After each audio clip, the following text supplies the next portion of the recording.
We are here at our hub. We have the original disc brake hub. I'm going to have to tap that to get it off there, and then I'm going to have to seal it, put some grease on the inside so that the shaft will have some grease to ride on. But what we've done here is we've stripped everything back. I've checked all the joints and everything, painted.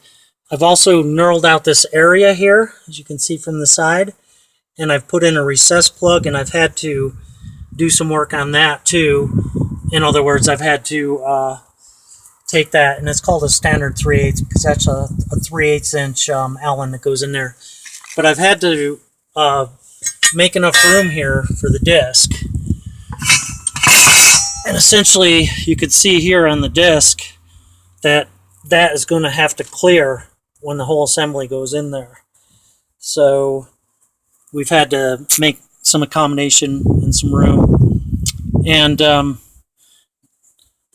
what happens is you buy a backing plate like this, and it also has a dust cover, and that lines up there. So that's what your brake's going to look like when you put it back on. And we're going to assemble all this right here, take step by step. So we'll take another snapshot of this that shows the alignment. So a couple hints here. It's because you have to align this and the spindle,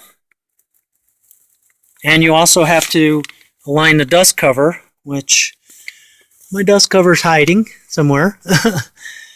But the thing about it is you have three things, so it's easier to put a fine thread 3/8 inch stud, or at least an Allen wrench or something in there to hold all that when you line it up, and then you can insert the bolts.